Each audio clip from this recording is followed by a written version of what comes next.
ಮಾನ್ವಿ ತಾಲೂಕು ಮಟ್ಟದ ಕನ್ನಡ ಸಾಹಿತ್ಯ ಸಮ್ಮೇಳನದ ಎರಡನೇ ವಿಚಾರಗೋಷ್ಠಿಯ ಅಧ್ಯಕ್ಷತೆಯನ್ನು ವಹಿಸಿರುವಂತಹ ಕರ್ನಾಟಕ ರಾಜ್ಯ ರೈತ ಸಂಘದ ಗೌರವಾಧ್ಯಕ್ಷರಾದ ಆತ್ಮೀಯರಾದ ಚಾಮರಾಜ ಮಾಲಿಪಾಟೀಲ್ ಅವರೇ,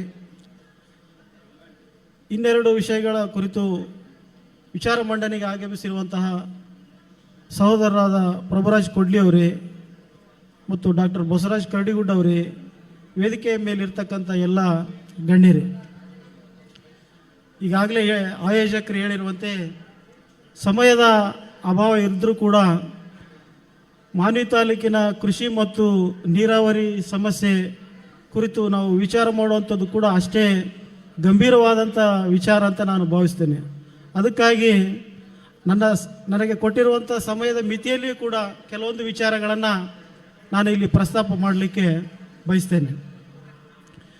ಮಾನ್ವಿ ತಾಲೂಕಿನ ಕೃಷಿ ಮತ್ತು ನೀರಾವರಿ ವಿಚಾರಕ್ಕೆ ಬಂದರೆ, ನಮ್ಮ ಮಾನ್ವಿ ತಾಲೂಕಿನಲ್ಲಿ ಪ್ರಮುಖವಾಗಿ ಭತ್ತ, ಜೋಳ, ಹತ್ತಿ, ತೊಗರಿ, ಮೆಣಸಿನಕಾಯಿ ಮತ್ತಿತರ ಬೆಳೆಗಳನ್ನು ಬೆಳೆಯಲಾಗುತ್ತೆ.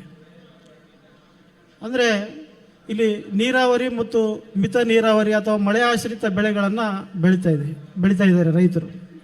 ಆದರೆ ಮುಖ್ಯವಾಗಿ ನಮ್ಮ ಮಾನ್ವಿ ತಾಲೂಕು ಪಕ್ಕದ ಸಿಂಧೂರು ತಾಲೂಕು ಇರ್ಬೋದು, ಸಿರುವಾರ ಇರ್ಬೋದು, ರಾಯಚೂರು ತಾಲೂಕಿನ ಕೆಲ ವ್ಯಾಪ್ತಿಯಲ್ಲಿ ನೋಡಿದರೆ ಅದರಲ್ಲಿ ವಿಶೇಷವಾಗಿ ಗಂಗಾವತಿ ಜೊತೆಗೆ ಸಿಂಧೂರು ಮತ್ತು ಮಾನ್ವಿ ಭತ್ತದ ಕಣಜ ಅಂತ ಹೇಳ್ತೀವಿ. ಕಾಲಕ್ಕೆ ಮಳೆ ಪ್ರಮಾಣ ಕಡಿಮೆ ಆದಂತೆಲ್ಲ ನಮ್ಮ ರೈತರು ನೀರಾವರಿಯಾಗಿ ತುಂಗಭದ್ರಾ ಎಡದಂಡೆ ನಾಲೆಯನ್ನು ಆಶ್ರಯಿಸಿದ್ದು ತಮಗೆಲ್ಲರಿಗೂ ಗೊತ್ತಿರೋ ವಿಚಾರ. ಆದರೆ ಇತ್ತೀಚಿನ ವರ್ಷಗಳಲ್ಲಿ ವಿಶೇಷವಾಗಿ ಮಾನ್ವಿ ಮತ್ತು ಸಿರುವಾರ ಮತ್ತು ರಾಯಚೂರು ತಾಲೂಕಿನ ವ್ಯಾಪ್ತಿಯಲ್ಲಿ ರೈತರು ಕಾಲುವೆಗೆ ನೀರಿಗಾಗಿ ನಿರಂತರವಾಗಿ ಹೋರಾಟ ಮಾಡ್ತಕ್ಕಂಥ ಘಟನೆಗಳನ್ನು ನಾವು ಪ್ರತಿ ವರ್ಷ ನೋಡ್ತಾ ಇದ್ದೇವೆ.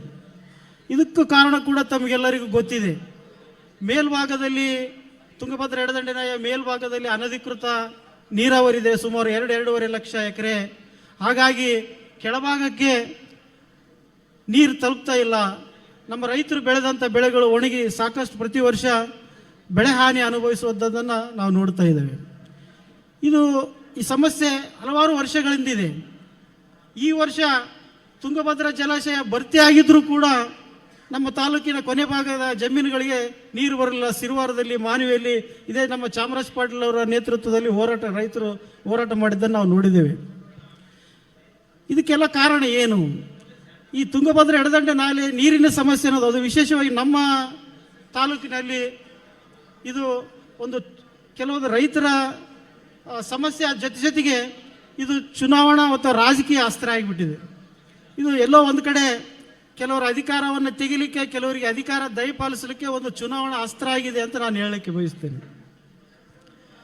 ಯಾಕೆ ಈ ಸಮಸ್ಯೆ ಬಗೆಹರಿತಾ ಇಲ್ಲ ಅಂತ ನಾವು ನೋಡಿದಂಥ ಸಂದರ್ಭದಲ್ಲಿ ಬಹಳ ಹಲವಾರು ಗಂಭೀರ ಸಮಸ್ಯೆಗಳು ನಮಗೆ ಗೊತ್ತಾಗ್ತವೆ. ಇದರಲ್ಲಿ ತುಂಗಭದ್ರಾ ಎಡದಂಡೆ ನಾಲೆ ಜಲಾಶಯದಿಂದ 226 ಕಿಲೋಮೀಟರ್ ಇದೆ. ಈ ತುಂಗಭದ್ರಾ ಎಡದಂಡೆ ನಾಲೆಯ ನಿರ್ವಹಣೆಗೆ ಮೊದಲು ಜಲಸಂಪನ್ಮೂಲ ಇಲಾಖೆ ಇತ್ತು, ಈಗ ಕರ್ನಾಟಕ ನೀರಾವರಿ ನಿಗಮ ಅಂತ ಇದೆ. ಈ 0 ಮೈಲ್ ಅಂದರೆ ಜಲಾಶಯದ ಆರಂಭದಿಂದ 4 ಮೇನ್ ಡಿವಿಷನ್ ಮುಖ್ಯ ವಿಭಾಗಗಳಂತ ಕಚೇರಿಗಳನ್ನು ಮಾಡಲಾಗಿದೆ. ಆರಂಭದಲ್ಲಿ 0 to 47 ಮೈಲ್ 47ನೇ ಮೈಲ್ನವರೆಗೂ ಒಡ್ರಟ್ಟಿ ಮುಖ್ಯ ವಿಭಾಗ ಇದೆ. ಅಂದರೆ ಒಡ್ರಟ್ಟಿ ಮುಖ್ಯ ವಿಭಾಗದ 47ನೇ ಮೈಲ್ ವ್ಯಾಪ್ತಿಯಲ್ಲಿ ಕಾಲುವೆ ನೀರನ್ನು ಅಥವಾ ಆ ಭಾಗದ ನೀರಾವರಿಯನ್ನು ನಿರ್ವಹಣೆ ಮಾಡಲಿಕ್ಕೆ ಒಂದು ಅಧಿಕಾರಿಗಳು ಕಚೇರಿ ಇದೆ. 47ನೇ ಮೈಲ್ನಿಂದ 19ನೇ ಮೈಲ್ಗೆ ಸಿಂಧನೂರು ಮುಖ್ಯ ವಿಭಾಗ ಇದೆ. 19ನೇ ಮೈಲ್ ಮಸ್ಕಿವರೆಗೆ ಬರುತ್ತೆ. ಅಂದರೆ 47ನೇ ಮೈಲಿಂದ 19 ಮೈಲ್, 19ರಿಂದ 104ನೇ ಮೈಲ್ವರೆಗೂ ಸಿರುವಾರ ಮೇನ್ ಡಿವಿಷನ್ ಇದೆ, ಮುಖ್ಯ ವಿಭಾಗ ಇದೆ. ಆ ಸಿರುವಾರ ಮೇನ್ ಡಿವಿಷನ್ ಮುಖ್ಯ ವಿಭಾಗದಲ್ಲೇ ನಮ್ಮ ಮಾನ್ವಿ ಮತ್ತು ಸಿರುವಾರ ತಾಲೂಕು ಕಾಲುವೆ ನೀರು ನಿರ್ವಹಣೆಯ ಕಚೇರಿಗಳಿದ್ದಾವೆ. 4 ಉಪವಿಭಾಗಗಳಿದ್ದಾವೆ. ಒಂದು ಹಿರೇಕೊಟ್ನೆಕಲ್ಲು ಉಪವಿಭಾಗ ಇದೆ, ಮಾನ್ವಿ ಉಪವಿಭಾಗ ಇದೆ, ಸಿರುವಾರ ಉಪವಿಭಾಗ ಇದೆ, ಕವಿತಾಳ ಉಪವಿಭಾಗ ಇದೆ. ಈ 4 ಉಪವಿಭಾಗ ಕಚೇರಿಗಳು ಇದ್ದಾವೆ. ಆ ಕಚೇರಿಗಳ ಜವಾಬ್ದಾರಿ ಏನಂದರೆ ಕಾಲುವೆ ನೀರು ನಿರ್ವಹಣೆ ಮಾಡಿ, ಅಲ್ಲಿ ಕೆಲಸ ಮಾಡುವಂಥ ಅಧಿಕಾರಿಗಳ ಜವಾಬ್ದಾರಿ ಏನಂತಂದರೆ ಸರಿಯಾಗಿ ಕಾಲುವೆ ನೀರು ನಿರ್ವಹಣೆ ಮಾಡಿ ನಮ್ಮ ತಾಲೂಕಿನ ರೈತರಿಗೆ ನೀರನ್ನು, ಕಾಲುವೆ ನೀರನ್ನು ಒದಗಿಸುವಂಥದ್ದು. ಆದರೆ ಇದೆಲ್ಲ ಬಹಳ ಗಂಭೀರ ವಿಚಾರ ಏನಂದರೆ, ಅಲ್ಲಿ ಕಾರ್ಯನಿರ್ವಹಿಸಬೇಕಾದಂಥ ಇಂಜಿನಿಯರ್ಗಳು ಹುದ್ದೆಗಳು ಹಲವಾರು ವರ್ಷದಿಂದ ಖಾಲಿದ್ದಾವೆ. ಹಿರೇಕೊಟ್ನೆಕಲ್ ಸಬ್ ಡಿವಿಷನ್ ಉಪವಿಭಾಗಕ್ಕೆ ಹೋಲಿಸಿದರೆ ಅಲ್ಲಿ 7 ಸೆಕ್ಷನ್ ಆಫೀಸರ್ ಇಂಜಿನಿಯರ್ಗಳು ಇರಬೇಕು ಕಾಲುವೆ ನೀರು ನಿರ್ವಹಣೆಗೆ, ಅಲ್ಲಿರೋದು ಇಬ್ಬರೇ.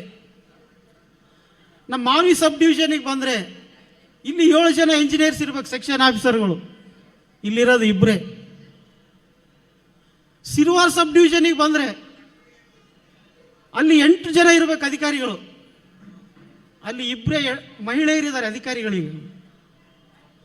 ಕವಿತಾಳ ಉಪವಿಭಾಗಕ್ಕೆ ಬಂದರೆ 8 ಹುದ್ದೆಗಳಿರಬೇಕು, ಅಲ್ಲಿ 4 ಜನ ಇದ್ದಾರೆ. ಒಟ್ಟು ಈ ಸಿರುವಾರ್ ಮೇನ್ ಮುಖ್ಯ ವಿಭಾಗದಲ್ಲಿ 30 ಜನ ಇಂಜಿನಿಯರ್ಗಳು ಸೆಕ್ಷನ್ ಆಫೀಸರ್ಗಳು ಇರಬೇಕು, ಕೇವಲ 10 ಜನ ಇದ್ದಾರೆ. 20 ಹುದ್ದೆಗಳು ಸುಮಾರು 10-12 ವರ್ಷದಿಂದ ಖಾಲಿ ಇದ್ದಾವೆ. ಮತ್ತು ಕೊನೆ ಭಾಗಕ್ಕೆ ನೀರು ತಲುಪಿಸ್ರಿ ಅಂದರೆ ಯಾರು ತಲುಪಿಸ್ಬೇಕು? ಭಾಳ ಗಂಭೀರವಾಗಿ ಆಲೋಚನೆ ಮಾಡೋದು. ನಾವು ನೋಡ್ತೇವೆ, ಜಿಲ್ಲಾಧಿಕಾರಿ ಅವರು ನಿಷೇಧಾಜ್ಞೆ ಮಾಡ್ತಾರೆ, ತಹಸೀಲ್ದಾರ್ ಅವರು ಬೇರೆ ಬೇರೆ ಇಲಾಖೆಗಳ ಅಧಿಕಾರಿಗಳನ್ನ ಕರ್ಕೊಂಡು ಹೋಗಿ ಈ ರೈತರು ಹೋರಾಟ ಮಾಡಿದಂಥ ಸಂದರ್ಭದಲ್ಲಿ ಬೇರೆ ಬೇರೆ ಇಲಾಖೆ ಸಮಾಜ ಕಲ್ಯಾಣ ಅಧಿಕಾರಿ ಇರ್ಬೋದು, ತಾಲೂಕ್ ಪಂಚಾಯತ್ ಅಧಿಕಾರಿ ಇರ್ಬೋದು, ಆ ಅಧಿಕಾರಿಗಳನ್ನ ಉಸ್ತುವಾರಿ ಕೊಟ್ಟು ಕಾಲುವೆ ಮೇಲೆ ರಾತ್ರಿ ನೀರನ್ನು ಹರಿಸುವಂಥ ಒಂದು ಪ್ರಸಂಗಗಳನ್ನ ನಾವು ನೋಡಿದ್ದೇವೆ. ಯಾಕೆ ಆಗಿಲ್ಲ? ಈ ಹುದ್ದೆಗಳನ್ನ ಇಷ್ಟು ವರ್ಷಗಳಿಂದ ಯಾಕೆ ಭರ್ತಿ ಮಾಡ್ತಾ ಇಲ್ಲ? ಇದಕ್ಕಾಗಿ ಯಾರು ಜವಾಬ್ದಾರಿ? ಇದು ನಮ್ಮ ಜಿಲ್ಲಾಡಳಿತದ ಜವಾಬ್ದಾರಿ ಇರ್ಬೋದು, ಅಥವಾ ರಾಜ್ಯ ಸರ್ಕಾರದ ಜವಾಬ್ದಾರಿ, ನಮ್ಮ ಜನಪ್ರತಿನಿಧಿಗಳ ಜವಾಬ್ದಾರಿ. ಈಗ ಮುಂದಿನ ದಿನಗಳಲ್ಲಿ ಕೂಡ ನನ್ನ ಒತ್ತಾಯ ಏನಂದರೆ, ಈ ಏನು ಖಾಲಿ ಹುದ್ದೆಗಳಿದ್ದಾವೆ, ವಿಶೇಷವಾಗಿ ಇನ್ನೊಂದು ಏನಂದರೆ, ಮೇಲ್ಭಾಗದಲ್ಲಿ ಒಡ್ರಟ್ಟಿ ಸಿಂಧೂರು ವಿಭಾಗದ ಅಲ್ಲಿ ಹಲವಾರು ವರ್ಷದಿಂದ ಅಧಿಕಾರಿಗಳು ಕೆಲಸ ಮಾಡ್ತಾರೆ. ನಮ್ಮ ಸಿರುವಾರು ವಿಭಾಗಕ್ಕೆ ಬರೋಕ್ಕೆ ಸಿದ್ಧರಿಲ್ಲ. ಯಾಕೆ ಸಿದ್ಧಿಲ್ಲ ಅಂದರೆ, ಟೇಲ್ ಎಂಡ್ ಆಗುತ್ತಪ್ಪ, ನೀರಿನ ಸಮಸ್ಯೆ ಮೇಂಟೈನ್ ಮಾಡಲ್ಲ, ರೈತರು ತೊಂದರೆ, ನಾವು ಅಲ್ಲೇ ಆರಾಮಾಗಿರ್ಬೋದು, ನೀರಿನ ಸಮಸ್ಯೆ ಇಲ್ಲ ಅಂತ ಹಲವಾರು ವರ್ಷದಿಂದ ಅಲ್ಲಿ ಕೆಲಸ ಮಾಡ್ತಾ ಇದ್ದಾರೆ ಅಧಿಕಾರಿ. ಅಂಥ ಅಧಿಕಾರಿಗಳ ಕಡ್ಡಾಯವಾಗಿ ನಮ್ಮ ಕೊನೆ ಭಾಗದ ಟೇಲ್ ಎಂಡ್ ಭಾಗಕ್ಕೆ ಎರ್ಮರ್ಸ್ ಡಿವಿಷನ್ ಇರ್ಬೋದು, ಸಿರುವಾರ್ ಡಿವಿಷನ್ಗೆ ಕರೆಸುವಂಥ, ವರ್ಗಾವಣೆ ಮಾಡುವಂಥ ಕೆಲಸ ನಮ್ಮ ಜನಪ್ರತಿನಿಧಿಗಳು ಮಾಡಬೇಕು. ಹಂಗಂದರೆ ಸರಿಯಾಗಿ ನೀರು ನಿರ್ವಹಣೆ ಮಾಡಲಿಕ್ಕೆ ಸಾಧ್ಯ ಅಂತ ನನ್ನ ಒಂದು ಅಭಿಪ್ರಾಯ. ಆಮೇಲೆ ಮೈಲ್ 19ರಲ್ಲಿ ದೊಡ್ಡ ಸಮಸ್ಯೆ ಇದೆ, ಗೇಜ್ ಮೇಂಟೆನೆನ್ಸ್, ಅಸಮರ್ಪಕ ಗೇಜ್ ನಿರ್ವಹಣೆ ಅಂತ ಇದೆ. ಅಲ್ಲಿ ನಮಗೆ ಏನೋ ಒಂದು ಮಾಪನ ಅಳತೆ ಇತ್ತು, ಆ ಅಳತೆ ಪ್ರಕಾರ ಕೆಳಭಾಗಕ್ಕೆ ನೀರು ಕೊಡಬೇಕು. ಅದು ಆ ಅಳತೆ ಮಾಪನದಲ್ಲಿ ದೋಷಗಳಿದ್ದಾವೆ ಅಂತ ಸಾಕಷ್ಟು ದೂರುಗಳಿದ್ದಾವೆ. ಕೆಲ ತಿಂಗಳಿಂದ ಕಾವೇರಿ ನೀರಾವರಿ ನಿಗಮದವ್ರು ಬಂದು ಅದರ ಅಳತೆ ಸರಿಪಡಿಸ್ತಾರಂತಂದ್ರು. ಆದರೂ ಕೂಡ 3500 3800 ಕ್ಯೂಸೆಕ್ಸ್ ನೀರು ಕೊಟ್ಟರು ಕೂಡ ನಮ್ಮ ಕೊನೆ ಭಾಗಕ್ಕೆ ನೀರು ಬಂದಿಲ್ಲ, ಇದುವರೆಗೂ ಬರ್ತಾ ಇಲ್ಲ. ರೈತರು ಹೋರಾಟವನ್ನು ಮಾಡಿದ್ದಾರೆ. ಸೊ ಯಾಕೆ ಇದು ನಾವೆಲ್ಲರೂ ಆಲೋಚನೆ ಮಾಡಬೇಕು. ಕೇವಲ ರೈತ ಸಂಘದವರು ರೈತರಷ್ಟೇ ಹೋರಾಟ ಮಾಡೋದಲ್ಲ, ಪ್ರಜ್ಞಾವಂತರಾದಂಥವ್ರು ನಾವೆಲ್ಲರೂ ಕೂಡ ಸಾಹಿತ್ಯದ ವಲಯದಲ್ಲಿರೋದಿರ್ಬೋದು, ಮಾಧ್ಯಮ ಕ್ಷೇತ್ರದಲ್ಲಿರ್ಬೋದು, ಜನಪರವಾಗಿ ಚಿಂತನೆ ಮಾಡುವಂಥವ್ರು ನಾವೆಲ್ಲರೂ ಕೂಡ ಈ ರೈತರ, ನಮ್ಮ ಜಿಲ್ಲೆಯ ಕೃಷಿ ಸಮಸ್ಯೆಗಳ ಬಗ್ಗೆ ಭಾಳ ಗಂಭೀರವಾಗಿ ಆಲೋಚನೆ ಮಾಡಬೇಕು. ಯಾಕಂದರೆ ಇದು ಹಿಂಗೆ ಮುಂದುವರಿತಂದರೆ ಅದು ಭಾಳಷ್ಟು ಮುಂದಿನ ಪೀಳಿಗೆ ನಮ್ಮನ್ನು ಕ್ಷಮಿಸಲ್ಲ. ಈಗಾಗಲೇ ನಮ್ಮ ಮಾನ್ವಿ ಪಟ್ಟಣದಲ್ಲಿ ತೆಗೆದ 85ನೇ ವಿತರಣೆ ಕಾಲುವೆ ನೋಡ್ತೇವೆ. ನಾವು ಚಿಕ್ಕಂದಿನಲ್ಲಿ ಏಪ್ರಿಲ್ ತಿಂಗಳಲ್ಲಿ ನೀರಿನಲ್ಲಿ ಈಜಾಡ್ತಾ ಖುಷಿಯಿಂದ ಇರ್ತಿದ್ರು ಮಕ್ಕಳು. ಆದರೆ ಇವತ್ತಲ್ಲಿ ಘನತ್ಯಾಜ್ಯಗಳನ್ನು ಹಾಕುವಂತಹ ಒಂದು ಚರಂಡಿ, ದೊಡ್ಡ ಚರಂಡಿ ಆಗಿಬಿಟ್ಟಿದೆ 85ನೇ ಉಪಕಾಲುವೆ ನಮ್ಮ ಮಾನ್ವಿ ಪಟ್ಟಣದಲ್ಲಿ ಹಾದು ಹೋಗಿರೋದು ವಿತರಣಾ ಕಾಲುವೆ. ಸೊ ಇದು ಮುಂದಿನ ದಿನಗಳಲ್ಲಿ ಈ ನೀರೇ ಇಲ್ಲಂತಾಗತ್ತೆ. ಆ ಕಾರಣಕ್ಕಾಗಿ ಇಲ್ಲಿ ಕೊನೆ ಭಾಗಕ್ಕೆ ನೀರಿನ ಸಮಸ್ಯೆಯನ್ನು ಬಗೆಹರಿಸಬೇಕು. ಇನ್ನೊಂದು ಏನು ಸಮಸ್ಯೆ ಹೇಳ್ತಾರೆ, ಇದು ಎಷ್ಟೇ ನೀರು ಕೊಟ್ಟರು, ಈಗ ತುಂಗಭದ್ರಾ ಜಲಾಶಯದಲ್ಲಿ ಏನು 132 TMC ನೀರಿತ್ತು, TB ಡ್ಯಾಮ್ ಹೊಸಪೇಟೆದು, ಅಲ್ಲಿ 30 TMC ನೀರು ಹೂಳು ತುಂಬಿರೋದಕ್ಕೆ ನವಲಿ ಬಳಿ ಸಮಾನಾಂತರ ಜಲಾಶಯ ಮಾಡಬೇಕು ಅಂತ ಒಂದು ಇದೆ, ಮೊದಲಿಂದಲೂ ಒತ್ತಾಯ ಇದೆ. ಈಗ 2 ದಿನಗಳ ಹಿಂದೆ ನಮ್ಮ ರಾಜ್ಯದ ಸಣ್ಣ ನೀರಾವರಿ ಸಚಿವರಾದ NS ಬೋಸರಾಜ್ ಅವರು, ಜಲಸಂಪನ್ಮೂಲ ಸಚಿವರು ಹಾಗೂ DCM ಆದಂಥ DK ಶಿವಕುಮಾರ್ ಅವರು ಕೇಂದ್ರ ಸಚಿವರನ್ನು ಭೇಟಿಯಾಗಿ ಬಂದಿದ್ದಾರೆ, ಜಲಶಕ್ತಿ ಇಲಾಖೆಯ ಸಚಿವರನ್ನು. ಅಲ್ಲಿ ಕೂಡ ಅವರು ಒಪ್ಪಿಗೆ ಕೊಟ್ಟಿದ್ದಾರೆ. ಯಾಕಂದರೆ ಇದು ನವಲಿ ಬಳಿ ಏನು ತುಂಗಭದ್ರಾ ಸಮಾನಾಂತರ ಜಲಾಶಯ ಮಾಡಬೇಕಾದ್ರೆ ಅದು ನಮ್ಮ ಆಂಧ್ರ ಮತ್ತು ವಿಶೇಷವಾಗಿ ತೆಲಂಗಾಣದ, ವಿಶೇಷವಾಗಿ ಆಂಧ್ರದ ಸಚಿವರ ಜೊತೆ ಮುಖ್ಯಮಂತ್ರಿಗಳು ಚರ್ಚೆ ಮಾಡ್ತಾರೆ, ಅವರು ಒಪ್ಪಿಗೆನೂ ಬೇಕು. ನಿನ್ನೆ DK ಶಿವಕುಮಾರ್ ಅವರು ಹೇಳಿದ್ದನ್ನು ನೋಡಿದ್ವಿ. ಚಂದ್ರಬಾಬು ನಾಯ್ಡು ಅವರು ಕೂಡ ನಾವು ಬಂದು ಅಲ್ಲಿ ಸಮಾನಾಂತರ ಜಲಾಶಯ ನಿರ್ಮಾಣದ ಕುರಿತು ಚರ್ಚೆ ಮಾಡ್ತೇವೆ, ವೀಕ್ಷಣೆ ಮಾಡ್ತೇವೆ ಅಂತ ಹೇಳಿದ್ದಾರೆ ಅಂತ ಒಂದು ಆಶಾದಾಯಕ ಬೆಳವಣಿಗೆ ಅದು. ಆಮೇಲೆ ಬೋಸರಾಜ್ ಅವರು ಮೊನ್ನೆ ಹೇಳಿದಂತೆ ಈ ನವಲಿಬಲಿ ಜಮಾನಂತರ ಜಲಾಶಯಕ್ಕೆ 15,000 ಕೋಟಿಯನ್ನು ಮೀಸಲಿಟ್ಟಿದ್ದೇವೆ, ಶೀಘ್ರದಲ್ಲಿ ಚಾಲನೆ ಕೊಡ್ತೇವೆ ಕಾಮಗಾರಿ ಅಂತ ಹೇಳಿದರೆ, ಅಲ್ಲಿ 30 TMC ನೀರು ಸಂಗ್ರಹಕ್ಕೆ ನವಲಿಬಲಿ ಜಮಾನಂತರ ಜಲಾಶಯ ಆದರೆ ಮಾತ್ರ ನಮ್ಮ ಟೇಲ್ಯಾಂಡ್ ಭಾಗಕ್ಕೆ ನೀರು ಸಿಗಲಿಕ್ಕೆ ಸಾಧ್ಯ. ಆದರೆ ನೀರು ಬಂದರೂ ನಿರ್ವಹಣೆ ಮಾಡುವಂಥ ಅಧಿಕಾರಿಗಳು ಮಾತ್ರ ಕಂಪಲ್ಸರಿ ಇಲ್ಲಿ ಇರಲೇಬೇಕು. ಆ ನಿಟ್ಟಿನಲ್ಲಿ ನಾವು ಭಾಳ ಹೆಚ್ಚು ಗಮನಿಸಬೇಕು. ಮತ್ತು ಇದ್ರ ಜೊತೆಗೆ ಕೂಡ ನಮ್ಮ ರಾಜ್ಯ ಸರ್ಕಾರ ಇತ್ತೀಚೆಗೆ ತುಂಗಭದ್ರಾ ನದಿಗೆ ಅಡ್ಡಲಾಗಿ ಬ್ರಿಡ್ಜ್ ಕಮ್ ಬ್ಯಾರೇಜ್ ಚೀಕಲ್ಪರಿಗಳು ನಿರ್ಮಾಣ ಮಾಡ್ತಾ ಇದೆ. ಅದರಿಂದಲೂ ಕೂಡ ಏನು ನದಿ ಪಾತ್ರದ ಗ್ರಾಮಗಳಲ್ಲಿ ಕುಡಿಯೋ ನೀರಿರ್ಬೋದು, ನೀರಾವರಿಗೆ ಸ್ವಲ್ಪ ಸಹಾಯ ಆಗ್ಬೋದು ಅಂತ ನನ್ನ ಭಾವನೆ. ಜೊತೆಗೆ ಹಿಂದಿನ ದಶಕಗಳ ಹಿಂದೆ ಕೂಡ ನಮ್ಮ ತಾಲೂಕಿನಲ್ಲಿ ಹಲವಾರು ಏತ ನೀರಾವರಿ ಯೋಜನೆಗಳು, ಇದು ಬೈಲ್ಮರ್ಚಡ್ ಏತ ನೀರಾವರಿ ಯೋಜನೆ ಅದು ಸರಿಯಾಗಿ ಅನುಷ್ಠಾನ ಆಗಲಿಲ್ಲ. ಆಮೇಲೆ ದದ್ದಲ್ ಏತ ನೀರಾವರಿ ಯೋಜನೆ ಅದು ಸರಿಯಾಗಿ ಅನುಷ್ಠಾನ ಆಗಲಿಲ್ಲ. ಆಮೇಲೆ ಉದ್ದಮಗುಡ್ಡಿ ಏತ ನೀರಾವರಿ ಮಾಡಿದ್ರು, ಅದು ಅನುಷ್ಠಾನ ಇಲ್ಲ. ಕಳೆದ ಅವಧಿಯಲ್ಲಿ ಶಾಸಕರಾದ ರಾಜ ವೆಂಕಟಪ್ಪ ನಾಯ್ಕ ಅವರು ಎಡಿವಾಳ ಏತ ನೀರಾವರಿ ಅಂತ 76ನೇ ವಿತರಣೆ ಕಾಲು ವ್ಯಾಪ್ತಿಯಲ್ಲಿ ಸುಮಾರು 10,000 ಎಕರೆ ನೀರಾವರಿ ಸೌಲಭ್ಯ ಕೊಡಲಿಕ್ಕೆ ಒಂದು ಯೋಜನೆ ರೂಪಿಸಿದ್ರು. ಅದು ಇಂದಿನ ಕಾಂಗ್ರೆಸ್ JDS ಸಮ್ಮಿಶ್ರ ಸರ್ಕಾರದಲ್ಲಿ 80 ಕೋಟಿ ಅನುದಾನ ಮಂಜೂರಾಗಿತ್ತು. ಆದರೆ ನಂತರ ದಿನಗಳಲ್ಲಿ ಆ ಯೋಜನೆ ಕೂಡ ಅನುಷ್ಠಾನ ಆಗಲಿಲ್ಲ. ಸೊ ಇವೆಲ್ಲ ಸಮಸ್ಯೆಗಳು ಕೂಡ ನಮ್ಮ ತಾಲೂಕಿನ ರೈತರನ್ನು ಕಾಡ್ತಾ ಇದೆ. ಇದ್ರ ಜೊತೆಗೆ ರೈತರು ಬೆಳೆದಂಥ ಬೆಳೆಗಳಿಗೆ, ಉತ್ಪನ್ನಗಳಿಗೆ ಈ ಸರ್ಕಾರ ಸರಿಯಾದ ಬೆಲೆ, ಕನಿಷ್ಠ ಬೆಂಬಲ ಬೆಲೆ MSP ಅಂತ ಏನು ಹೇಳ್ತೀವಿ, ಮಿನಿಮಮ್ ಸಪೋರ್ಟ್ ಪ್ರೈಸ್, ಅದು ಕಾಲಕ್ಕೆ ಅದು ನಿಗದಿತ ಸಮಯಕ್ಕೆ ಖರೀದಿ ಕೇಂದ್ರಗಳನ್ನು ಆರಂಭಿಸಿ ರೈತರಿಗೆ ಒಂದು ವೈಜ್ಞಾನಿಕ ಬೆಲೆ ಕೊಟ್ಟರೆ ಮಾತ್ರ ರೈತರು ಬೆಳೆದ ಬೆಳೆಗೆ ಒಂದು ಲಾಭವನ್ನು ಪಡಲಿಕ್ಕೆ ಸಾಧ್ಯ ಆಗುತ್ತೆ. ನಾವು ಇದೇ ವರ್ಷ ನೋಡಿದ್ವಿ, ಜೋಳ ಖರೀದಿ ಕೇಂದ್ರಗಳನ್ನು ಭಾಳ ತಡವಾಗಿ ಆರಂಭಿಸಿದರು. ಅದಕ್ಕೊಂದು ಅದಕ್ಕೊಂದು ಹೇಳಿದರು, ಒಬ್ಬ ರೈತರಿಂದ ಪ್ರತಿ ಎಕರೆಗೆ 10 ಕ್ವಿಂಟಲ್ ಕೊಡಬೇಕು, ಆಮೇಲೆ 150 ಕ್ವಿಂಟಲ್ಗಿಂತ ಹೆಚ್ಚು ಆ ರೈತ ಜೋಳವನ್ನು ಖರೀದಿ ಕೇಂದ್ರಕ್ಕೆ ಕೊಡಬಾರ್ದು ಅಂದರು. ಇದನ್ನು ರೈತ ಮುಖಂಡರು ವಿರೋಧ ಮಾಡಿದರು, ರೈತರು ವಿರೋಧ ಮಾಡಿದರು. ಅಂತಿಮವಾಗಿ ಸರ್ಕಾರ ಒಬ್ಬ ರೈತರಿಂದ ಪ್ರತಿ ಎಕರೆಗೆ 20 ಕ್ವಿಂಟಲ್ನಂತೆ ಒಟ್ಟು 150 ಕ್ವಿಂಟಲ್ ಮಿತಿಯನ್ನು ನಿಗದಿ ಮಾಡಿದರು. ಆದರೆ ಕಳೆದ ವರ್ಷ 150 ಕ್ವಿಂಟಲ್ ಇರಲಿಲ್ಲ, ಈ ವರ್ಷ ಮಾತ್ರ ಮಾಡಿದರು. ಈ ಥರ ಒಂದು ಷರತ್ತುಗಳು ಮಾಡೋದ್ರಿಂದ ಬಡ ರೈತರಿಗೆ ಭಾಳಷ್ಟು ತೊಂದರೆಗಳಾಗ್ತವೆ. ಅವರು ಬೆಳೆದಂಥ ಬೆಳೆಗೆ ಸರಿಯಾದ ಒಂದು ಲಾಭವನ್ನು ಪಡೀಲಿಕ್ಕೆ ಸಾಧ್ಯ ಆಗಲ್ಲ, ಅವರು ಆರ್ಥಿಕವಾಗಿ ಪ್ರಗತಿ ಸಾಧಲಿಕ್ಕೆ ಸಾಧ್ಯ ಆಗೋದಿಲ್ಲ ಅಂತ ನಾನು ಹೇಳಲಿಕ್ಕೆ ಬಯಸ್ತೇನೆ. ಜೊತೆಗೆ ನಮ್ಮ ರಾಯಚೂರು ವಿಶ್ವವಿದ್ಯಾಲಯ ಇದೆ, ಕೃಷಿ ಇಲಾಖೆಗಳು ನಮ್ಮ ರೈತರಿಗೆ ಕೇವಲ ಭತ್ತದ ಜೊತೆಗೆ ಸಮಗ್ರ ಕೃಷಿ ಅಥವಾ ಮಿಶ್ರ ಬೇಸಾಯದ ಬಗ್ಗೆ ರೈತರಲ್ಲಿ ಅರಿವು ಮೂಡಿಸಿ ಪರ್ಯಾಯ ಕ್ರಮಗಳು ಅವರು ಆರ್ಥಿಕವಾಗಿ ಏನು ಏಳಿಗೆ ಹೊಂದಲಿಕ್ಕೆ ಸಾಧ್ಯ ಅದ್ರ ಬಗ್ಗೆನೂ ಕೂಡ ಜಾಗೃತಿ ಮೂಡಿಸ್ಬೇಕಂತ ನಾನು ಈ ಸಂದರ್ಭದಲ್ಲಿ ಹೇಳಲಿಕ್ಕೆ ಬಯಸ್ತೇನೆ. ಮತ್ತು ನಮ್ಮ ಜಿಲ್ಲೆಗೆ ಸಂಬಂಧಪಟ್ಟಂತೆ, ಇದು ತಾಲೂಕಾದರೆ ಈ ಜಿಲ್ಲೆಯ ಸಂಬಂಧಪಟ್ಟಂತೆ ಈ ನದಿಗಳ ಜೋಡಣೆ ವಿಚಾರ ಮೊದಲಿಂದಲೂ ಪ್ರಸ್ತಾಪ ಇದೆ. ಕೃಷ್ಣಾ ಮತ್ತು ತುಂಗಭದ್ರಾ ನದಿಗಳನ್ನು ಜೋಡಣೆ ಮಾಡಿದರೆ ರಾಯಚೂರು ಜಿಲ್ಲೆಯಲ್ಲಿ ಕುಡಿಯೋ ನೀರು ಮತ್ತು ಕೃಷಿಗೆ ಸಾಕಷ್ಟು ನೀರಿನ ಸೌಲಭ್ಯ ಪಡಲಿಕ್ಕೆ ಸಾಧ್ಯ ಅಂತ ಇದೆ.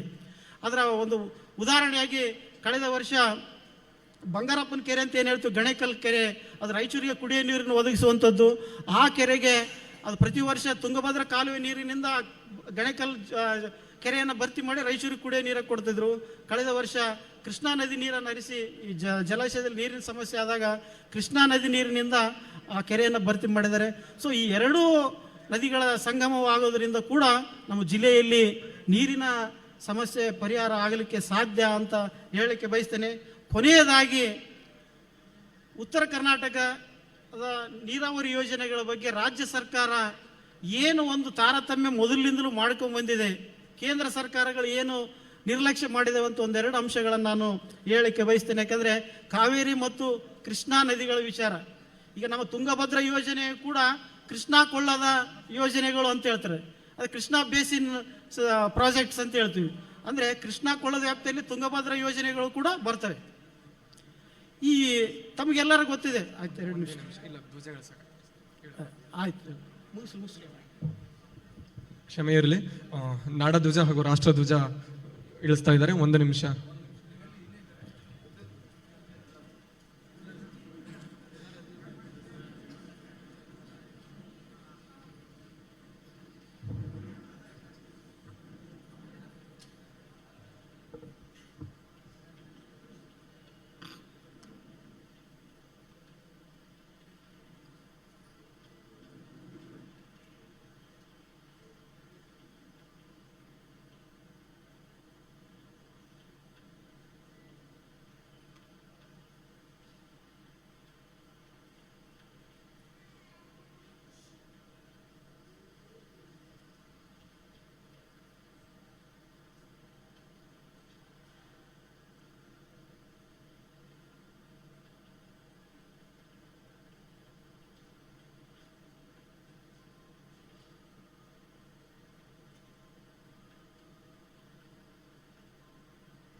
ಓಕೆ.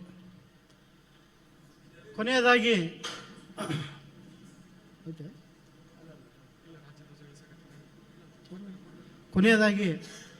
ಈ ಕಾವೇರಿ ಮತ್ತು ಕೃಷ್ಣಾ ನದಿ ವಿಚಾರದಲ್ಲಿ ರಾಜ್ಯ ಸರ್ಕಾರ ಮತ್ತು ಕೇಂದ್ರ ಸರ್ಕಾರಗಳು ಎಷ್ಟೊಂದು ತಾರತಮ್ಯ ಅನ್ಯಾಯ ಮಾಡಿದ್ದಾವೆ ಅನ್ನೋದನ್ನು ಒಂದೆರಡು ಅಂಶಗಳನ್ನು ಹೇಳಿ ನನ್ನ ಮಾತುಗಳಿಗೆ ವಿರಾಮ ಹೇಳಲಿಕ್ಕೆ ಬಯಸ್ತೇನೆ. ನಮಗೆಲ್ಲ ನಾವು ಸಾಕಷ್ಟು ಸರಿ ನೋಡ್ತೇವೆ, ಕಾವೇರಿನೇ ನಾಡಿನ ಜೀವನದಿ ಅಂತ ಬಿಂಬಿಸಿದ್ದನ್ನು ನಾವು ನೋಡ್ತೀವಿ. ಒಂದು ವರ್ಷಕ್ಕೆ ಕಾವೇರಿ ನೀರಿನ ಪಾಲು ನಮ್ಮ ರಾಜ್ಯಕ್ಕೆ ಎಷ್ಟಿದೆ ಅಂದರೆ ಕೇವಲ 284 TMC. 284 TMC. ಆ 284 TMC ನೀರಿಗಾಗಿ ಸಾಕಷ್ಟು ಬಾರಿ ಒಂದು 2-3 ಅಧಿವೇಶನ ರಾಜ್ಯ ಸರ್ಕಾರ ಅಧಿವೇಶನನೇ ನಡೆಸಿದೆ. ಕಾವೇರಿ ಸಮಸ್ಯೆ ಆದಾಗ ರಾಜ್ಯ ಸರ್ಕಾರ ವಿಶೇಷ ಅಧಿವೇಶನ ನಡೆಸಿದೆ. ಮತ್ತು ಕೆಲವೊಮ್ಮೆ ಕಾವೇರಿ ನೀರಿನ ಸಮಸ್ಯೆ ಬಂದಾಗ ಪ್ರಧಾನಿಯನ್ನೇ ಭೇಟಿಯಾಗಲಿಕ್ಕೆ, ರಾಷ್ಟ್ರಪತಿಯನ್ನು ಭೇಟಲಿಕ್ಕೆ ನಮ್ಮ ರಾಜ್ಯದ ಮುಖ್ಯಮಂತ್ರಿಗಳು, ಸಚಿವರು, ವಿರೋಧ ಪಕ್ಷದ ನಾಯಕರು ಎಲ್ಲರೂ ಹೋಗಿದ್ದಾರೆ. ಕೇವಲ 18% 284 TMC ನೀರಿಗೆ ಕೊಟ್ಟಂಥ ಒಂದು ಪ್ರಾಧಾನ್ಯತೆ ನಮ್ಮ ಕೃಷ್ಣಾ ನದಿ, ನಮಗೆ ಉತ್ತರ ಕರ್ನಾಟಕದಲ್ಲಿ ಇರ್ತಕ್ಕಂಥ ಕೃಷ್ಣಾ ನದಿ ನಮಗಿರ್ತಕ್ಕಂಥ ಪಾಲು 911 TMC, 58% ನಾವು ಬಳಸ್ಕೋಬೇಕಾಗಿತ್ತು. 1976ರಲ್ಲಿ ಬಚಾವತ್ ಆಯೋಗ ಏನು ಕರ್ನಾಟಕಕ್ಕೆ ಒಂದು ತೀರ್ಪು ಕೊಡ್ತು, ಅದ್ರ ಪ್ರಕಾರ ನಮ್ಮ ಕರ್ನಾಟಕಕ್ಕೆ ಹಂಚಿಕೆ ಆದದ್ದು, ಅಲಾಟ್ಮೆಂಟ್ ಆಗಿದ್ದು 734 TMC. ಅದನ್ನು ಪ್ರಶ್ನೆ ಮಾಡಿ ಆಂಧ್ರದವರು ಟ್ರಿಬ್ಯುನಲಲ್ಲಿ, ಸುಪ್ರೀಂ ಕೋರ್ಟ್ನಲ್ಲಿ ಪ್ರಶ್ನೆ ಮಾಡಿದ್ರು, ಅದು ನಡೀತಾ ಇತ್ತು. ಆದರೆ 2013ರಲ್ಲಿ ಮತ್ತೆ 2010ರಲ್ಲಿ ಕೃಷ್ಣಾ ಟ್ರಿಬ್ಯುನಲ್ದು ತೀರ್ಪು ಬಂತು. 2013ರಲ್ಲಿ 2ನೇ ಜಡ್ಜ್ಮೆಂಟ್ ಬಂತು. ಆಗಲೂ ಕೂಡ ನಮ್ಮ ರಾಜ್ಯಕ್ಕೆ 734 TMC ಕೃಷ್ಣಾ ನದಿ ನೀರಿನ ಪಾಲಿನ ಜೊತೆಗೆ ಮತ್ತೆ 177 TMC ನೀರು, ಅಂದರೆ 911 TMC ನೀರನ್ನು ನೀವು ಕರ್ನಾಟಕದವರು ಬಳಸ್ಕೋಬೋದು ಅಂತ ಹೇಳಿದರು. ಅದ್ರ ಜೊತೆಗೆ ಆಲಮಟ್ಟಿ ಜಲಾಶಯದ ಎತ್ತರ ಈಗೇನು 519 ಮೀಟ್ರ್ ಇದೆ, ಇನ್ನೂ 5 ಮೀಟ್ರ್ ಹೆಚ್ಚು ಮಾಡ್ರಿ, 524 ಮೀಟ್ರ್ ಹೆಚ್ಚು ಮಾಡ್ರಿ ಅಂತ ಹೇಳಿದರು. ಈಗ ಆಲ್ರೆಡಿ ಸುಮಾರು 240 TMC ನೀರು ಸಂಗ್ರಹ ಕೆಪಾಸಿಟಿ ಇದೆ ಆಲಮಟ್ಟಿ ಜಲಾಶಯದ್ದು. 5 ಮೀಟ್ರ್ ಹೆಚ್ಚು ಮಾಡಿದ್ರೆ ಇನ್ನೂ 100 TMC ನೀರು ಸಂಗ್ರಹ ಮಾಡ್ಬೋದು. ಆ 100 TMC ನೀರೇನೆ ಸಿಕ್ಕರೆ ಸಾಕು ನಮಗೆ ಯಾದಗಿರಿ, ಬಿಜಾಪುರ, ರಾಯಚೂರು, ಗುಲ್ಬರ್ಗ ಸಾಕಷ್ಟು ನೀರಾವರಿ ಮಾಡ್ಬೋದು. UKP 2, UKP 3ನೇ ಹಂತದ ಕಾಮಗಾರಿಗಳನ್ನ ಕೈಗೊಳ್ಬೋದು. ಸುಪ್ರೀಂ ಕೋರ್ಟ್ ಆದೇಶ ಆಗಿದೆ 2013ರಲ್ಲಿ. ಆಯಿತು, ಅದನ್ನ ನೀರು ಬಳಸ್ಕೋಬೇಕಂತ ನಮ್ಮ ರಾಜ್ಯ ಸರ್ಕಾರ ಏನಾದರೂ ಮಾಡಬೇಕಂದ್ರೆ ಕೇಂದ್ರ ಸರ್ಕಾರ ಗೆಜೆಟ್ ನೋಟಿಫಿಕೇಶನ್ ಮಾಡಬೇಕು. ಇದುವರೆಗೂ ಮಾಡಿಲ್ಲ. ಸುಪ್ರೀಂ ಕೋರ್ಟ್ ತೀರ್ಪಾಗಿದೆ ಟ್ರಿಬ್ಯುನಲ್ದು, ಯಾವಾಗ 2013ರಲ್ಲಿ ಕೃಷ್ಣಾ ನ್ಯಾಯಾಧಿಕರಣದ 2ರಲ್ಲಿ. ಒಟ್ಟು 911 TMC ನೀರು ಬಳಕೆ ಮಾಡಲಿಕ್ಕೆ ನಮ್ಗೆ ಇವತ್ತಿಗೂ ಸಾಧ್ಯ ಆಗ್ತಾ ಇಲ್ಲ. ಗೆಜೆಟ್ ನೋಟಿಫಿಕೇಶನ್ ಮಾಡಬೇಕಾಗಿದ್ದು ಕೇಂದ್ರ ಸರ್ಕಾರ. ಈಗ ಆಲ್ರೆಡಿ MB ಪಾಟೀಲ್ರು ಸಾಕಷ್ಟು ಏತ ನೀರಾವರಿ ಯೋಜನೆ ಮಾಡಿ ಕೆನಾಲ್ಗಳು ನಿರ್ಮಾಣ ಮಾಡಿದ್ದಾರೆ. ನೀರು ಬಳಸ್ಕೊಳ್ಳೋಕ್ಕೆ ಗೆಜೆಟ್ ನೋಟಿಫಿಕೇಶನ್ ಆಗಿಲ್ಲ. 911 TMC ನೀರು ಹೆಂಗಂತಂದು ತೆಲಂಗಾಣ ನಾವು 2 ರಾಜ್ಯ ಆದ್ವಿ, ಅದಕ್ಕೆ ಆಕ್ಷೇಪಣೆ ಹಾಕಿದ್ದಾರೆ. ಆವಾಗ ಹಾಕಿದ್ರು, ವಜಾ ಮಾಡಿದ್ರು, ಮತ್ತು ಈಗೇನೋ ಕೇಳಿದ್ದಾರೆ. ಅದಕ್ಕಾಗಿ ಗೆಜೆಟ್ ನೋಟಿಫಿಕೇಶನ್ ತಡ ಆಗ್ತಾ ಇದೆ ಅಂತಾರೆ. ಅದು ನಿಜವಾಗಲೂ ಕಾರಣ ಏನಂದರೆ ನಮ್ಮ ರಾಜ್ಯ ಸರ್ಕಾರಗಳು, ನಮ್ಮಲ್ಲಿ ಯಾವುದೇ ಸರ್ಕಾರ ಆಗಲಿ 10 ವರ್ಷದ 12 ವರ್ಷದಲ್ಲಿ ಕೇಂದ್ರ ಸರ್ಕಾರದ ಮನವೊಲಿಸಿ ಗೆಜೆಟ್ ನೋಟಿಫಿಕೇಶನ್ ಆಯ್ತಂದರೆ ಕೃಷ್ಣಾ ನದಿ ನೀರಿನ 911 ಮಹಾರಾಷ್ಟ್ರದವರು ಕೂಡ ನಮ್ಮ ಕರ್ನಾಟಕಕ್ಕೆ ಆ ವಿಚಾರದಲ್ಲಿ ಬೆಂಬಲ ಕೊಟ್ಟಿದ್ದಾರೆ. 911 TMC ಅಂದರೆ ಸಾಮಾನ್ಯ ಅಲ್ಲ. ಅಷ್ಟೊಂದು ನೀರು ಬಳಸ್ಕೊಳ್ಳೋಕ್ಕೆ ಒಂದು ಗೆಜೆಟ್ ನೋಟಿಫಿಕೇಶನ್ ಮಾಡೋಕ್ಕೆ ಯಾಕೆ ಸಾಧ್ಯ ಆಗಿಲ್ಲ ನಮ್ಮ ಕೇಂದ್ರ ಸರ್ಕಾರಕ್ಕೆ? ನಾವು ಯಾವುದ್ಯಾವುದೋ ಕಾರಣಕ್ಕೆ ಕೇಂದ್ರ ಸರ್ಕಾರದ ಅಭಿಮಾನಿಗಳಾಗ್ತೇವೆ, ಇನ್ನೊಂದು ವಿರೋಧ ಪಕ್ಷದ ಅಭಿಮಾನಿಗಳಾಗ್ತೇವೆ. ಇಲ್ಲಿ ಅನ್ನದಾತನಿಗೆ, ರೈತನಿಗೆ ನೀರು ಕೊಡುವಂಥ ಯೋಜನೆ ಬಗ್ಗೆ ನಾವು ಯಾಕೆ ಗಂಭೀರವಾಗಿ ಪರಿಗಣಿಸಿಲ್ಲ? ನಾನು ಪತ್ರಕರ್ತನಾಗಿ ಹೇಳ್ತೀನಿ, ನಾವು ಮಾಧ್ಯಮಗಳು ಕೂಡ ಎಲ್ಲೋ ಎಡವಿದೇನೋ, ಈ ವಿಚಾರವನ್ನು ಹೆಚ್ಚು ಹೈಲೈಟ್ ಮಾಡೋಕ್ಕಾಗಿಲ್ಲ ಏನೋ. ಯಾಕೆ ಇದನ್ನ ಬಗ್ಗೆ ನಾವು ಗಂಭೀರ, ಕೇವಲ ಎಡದಂಡೆ ನಾಲೆ ಅಂತೀವಿ. ಪ್ರತಿ ವರ್ಷ ಅದು ಪರಿಹಾರ ಕಾಣದ ಸಮಸ್ಯೆ ರೈತರು ಹೋರಾಟ ಮಾಡಿದಾಗ ಮಾತ್ರ ಅವರು ಹೋರಾಟ ಮಾಡಿದರೆ ಅಂತೀವಿ. ನಾವೇ ಆತ್ಮವಿಮರ್ಶೆ ಮಾಡ್ಕೋಬೇಕಾದ್ರೆ ನಾವೆಷ್ಟು ವಿಶೇಷ ವರದಿಗಳನ್ನು ಬರೆದು ಸರ್ಕಾರದ ಕಣ್ಣು ತೆರೆಸಿದ್ದೇವೆ. ಸಾಹಿತಿಗಳು ಎಷ್ಟು ಜನ ಅದ್ರ ಬಗ್ಗೆ ಬರೆದಿದ್ದಾರೆ ಸಾಹಿತ್ಯ. ರೈತರ ಗೋಳಿನ ಬಗ್ಗೆ ನಾವು ಎಷ್ಟು ಧ್ವನಿಯಾಗಿದ್ದೇವೆ, ಇದನ್ನು ನಾವು ಆತ್ಮಾವಲೋಕನ ಮಾಡಬೇಕು. ಸಿಂಧನೂರಿನಲ್ಲಿ ಆದಂಥ ಜಿಲ್ಲಾ ಸಾಹಿತ್ಯ ಸಮ್ಮೇಳನದಲ್ಲಿ ಕೂಡ ನಾನು ಅಲ್ಲಿ ಕೂಡ ನದಿ ಜೋಡಣೆ ಬಗ್ಗೆ ಪ್ರಸ್ತಾಪ ಮಾಡಿದ್ದೆ. ಬೆಳಗುರಿಕೆ ಹನುಮನಗೌಡರು ಕೂಡ ಒಳ್ಳೆ ವಿಚಾರ ಇದು, ನದಿ ಜೋಡಣೆ ಅಂದಿದ್ರು. ಅವತ್ತು ಕೂಡ ಸಾಹಿತ್ಯ ಸಮ್ಮೇಳನದ ನಿರ್ಣಯಗಳಲ್ಲಿ ಕೃಷ್ಣಾ ತುಂಗಭದ್ರಾ ನದಿ ಜೋಡಣೆ ಆಗಬೇಕು ಅಂತ ಒಂದು ನಿರ್ಣಯ ಪಾಸ್ ಆಯಿತು. ಮುಂದೇನಾಯಿತು? ಅದಕ್ಕೆ ನಾನು ಇವತ್ತಿಗೂ ಒತ್ತಾಯ ಮಾಡ್ತೀನಿ, ಈ ಸಮ್ಮೇಳನದಲ್ಲಿ ಕೂಡ ನದಿ ಜೋಡಣೆ ಆಗಬೇಕು. ಜೊತೆಗೆ ಅದೇನು ಸಮಸ್ಯೆಗಳಿದೆ ನಮ್ಮಲ್ಲಿ, ನೀರಾವರಿ ಹುದ್ದೆಗಳು, ಖಾಲಿ ಹುದ್ದೆಗಳು, ಸಿರುವಾರ ಉಪವಿಭಾಗದ ನಮ್ಮ ಮಾನ್ವಿ ಸಿರುವಾರ ತಾಲೂಕಿನ ಎಲ್ಲ ಮುಖ್ಯ ಉಪವಿಭಾಗಗಳಲ್ಲಿ ಕಚೇರಿಗಳಲ್ಲಿ ನೀರಾವರಿ ನಿಗಮದ ಹುದ್ದೆಗಳಿಗೆ ಕೂಡಲೇ ಭರ್ತಿ ಆಗಬೇಕಂತ ಸರ್ಕಾರವನ್ನು ಒತ್ತಾಯ ಮಾಡಬೇಕು. ಮತ್ತು ನಾವು ಇಲ್ಲಿ ನಿರ್ಣಯ ಕೈಗೊಂಡು ಪ್ರಕಟಣೆ ಕೊಡೋದಲ್ಲ, ಜಿಲ್ಲಾಧಿಕಾರಿಗಳಿಗೆ, ಸಂಬಂಧಪಟ್ಟ ಸಚಿವರಿಗೆ ನಾವು ಇಲ್ಲಿ ಸಾಹಿತ್ಯ ಪರಿಷತ್ತಿನ ಪದಾಧಿಕಾರಿಗಳು, ಸಂಘ ಸಂಸ್ಥೆಗಳವರು ನಿಯೋಗ ಸರ್ಕಾರಕ್ಕೆ ಹೋಗಿ ಕೊಟ್ಟು ಬರುವಂಥ ಪ್ರಯತ್ನ ಮಾಡಬೇಕಂತ ನಾನು, ಇಲ್ಲಾಂದರೆ ಸುಮ್ಮನೆ ನಾವು ಕಾಟಾಚಾರಕ್ಕೆ ಅವಕಾಶ ಸಿಕ್ಕಿದೆ ಅಂತಂದು ಗೋಷ್ಠಿಗಳಲ್ಲಿ ಮಾತಾಡೋದು, ಆದರೆ ಅದರಿಂದ ಏನು ಫಲ ಆಗಲ್ಲ. ಕೇವಲ ರೈತ ಸಂಘದವರು ರೈತರೇ ಹೋರಾಟ ಮಾಡೋದು, ನೀರಿಂದ ಬಂದರೆ ನಮಗೆ ಸಮಸ್ಯೆ ಇಲ್ಲ. ಆಮೇಲೆ ಇನ್ನೊಂದು ನಮ್ಮ ಕಡೆ ಭಾಳ ಕೆಟ್ಟ ಸಂಪ್ರದಾಯ ಇದೆ, ಯಾರಾದರೂ ಒಂದು ಸಾರ್ವಜನಿಕ ಕೆಲಸಕ್ಕಾಗಿ ಪ್ರಯತ್ನ ಮಾಡ್ತಾ ಇದ್ರೆ, ಹೋರಾಟ ಮಾಡ್ತಾರೆ, ಅಥವಾ ಯಾವ ಮಂದಿ ಆತ, ಯಾವ ಊರು, ಅತಿಗೆ ಏನು ಲಾಭ, ನಮಗೇನು ಲಾಭ, ನಾವು ಅತಿಗೆ ಸಪೋರ್ಟ್ ಮಾಡಿದರೆ ಅತ ಏನಾಗ್ತಾನೇನು, ದೊಡ್ಡ ಲೀಡರ್ ಆತನೇನು, ನಾವು ಇಲ್ಲೇ ಇರ್ತೀವಿ, ಇಂಥ ಒಂದು ಕೆಟ್ಟ ಕೀಳರಿಮೆ ನಮ್ಮಲ್ಲಿ ಇದ್ದಾವೆ. ಅದನ್ನು ತೆಗೆದಾಕಬೇಕು. ಇಂಥ ಸಾರ್ವತ್ರಿಕ ವಿಚಾರಗಳು, ನೀರಾವರಿ ವಿಚಾರದಲ್ಲಿ, ಕೃಷಿ ವಿಚಾರದಲ್ಲಿ ನಾವೆಲ್ಲರೂ ಗಂಭೀರವಾಗಿ ಇನ್ವಾಲ್ವ್ ಮಾಡಬೇಕು. ನಾನು ಹೇಳಿದ್ನಲ್ಲ, ಕೇವಲ 280 TMC ಕಾವೇರಿ ನೀರು ಇಡೀ ಮಂಡ್ಯ, ಮೈಸೂರು ಎಲ್ಲ ಬಂದ್ ಮಾಡಿದ್ರೆ, ಬಂದ್ ಕರೆ ಮಾಡಿದರೆ ಕ್ಷಣಾರ್ಧ ಒಂದು ದಿನದಲ್ಲಿ ಇಡೀ ಜಿಲ್ಲೆಗಳು ಬಂದ್ ಆಗ್ತವೆ. ನಮ್ಮ ತುಂಗಭದ್ರಾ ಹೋರಾಟಕ್ಕೆ ನಾವೆಷ್ಟು ಜನ ಭಾಗಿಯಾಗಿದ್ದೇವೆ, ನಮ್ಮ ಜನ ಎಷ್ಟು ಬಂದ್ಗಿಡಿದ್ರೆ, ಎಲ್ಲ ವೃತ್ತಿಪರರು ರೈತರ ಹೋರಾಟಕ್ಕೆ ಬೆಂಬಲ ಕೊಡುವಂಥ ಮನೋಧರ್ಮ ನಾವು ಬೆಳೆಸ್ಕೋಬೇಕಾಗಿದೆ. ಇದು ಕೂಡ ಮುಖ್ಯ ಅಂತ ನಾನು ಈ ಸಂದರ್ಭದಲ್ಲಿ ಹೇಳಕ್ಕೆ ಬಯಸ್ತೇನೆ. ಮತ್ತು ಕೇಂದ್ರ ಸರ್ಕಾರ ಈ ಕೃಷ್ಣ ಕೊಳ್ಳದ ಯೋಜನೆಗಳು, ತುಂಗಭದ್ರಾ ಇರೋದು, ಕೃಷ್ಣಗಳನ್ನು, ಇದನ್ನು ರಾಷ್ಟ್ರೀಯ ಯೋಜನೆಗಳಂತ ಘೋಷಣೆ ಮಾಡೋ ನಿಟ್ಟಿನಲ್ಲಿ ನಾವು ನಮ್ಮ ಜನಪ್ರತಿನಿಧಿಗಳ ಗಮನಕ್ಕೆ ತರಬೇಕು. ಅದು ಕೇಂದ್ರ ಸರ್ಕಾರಕ್ಕೆ ಒತ್ತಾಯಿಸಬೇಕು, ನಮ್ಮ ಸಂಸದರು, ನಮ್ಮ ಸರ್ಕಾರಗಳು ಅಂತ ನಾನು ಹೇಳಕ್ಕೆ ಬಯಸ್ತೇನೆ. ಕೊನೆಯದಾಗಿ ಒಂದೇ ನಿಮಿಷ, ನಾನು ಇತ್ತೀಚೆಗೆ ನನಗೆ ವೈಯಕ್ತಿಕವಾಗಿ ನನ್ನ ವಿಚಾರಕ್ಕೆ ಬಂದದ್ದು, ಚಾಮರಾಜ ಪಾಟೀಲ್ ಅವರು ಇರೋದಕ್ಕೆ ನಾನು ಅದನ್ನು ದೊಡ್ಡ ವಿಚಾರನೇ, ಅದೇನು ಇಲ್ಲಿ ಅಗತ್ಯ ಇಲ್ಲ ಅಂದ್ರೂ ನಮ್ಮ ಚಾಮರಾಜ ಪಾಟೀಲ್ ರಾಜ್ಯ ರೈತ ಸಂಘದ ಗೌರವಾಧ್ಯಕ್ಷರಂತ ಹೇಳಕ್ಕೆ ಬಯಸ್ತೇನೆ. ತಮಗೆಲ್ಲ ಗೊತ್ತಿದೆ,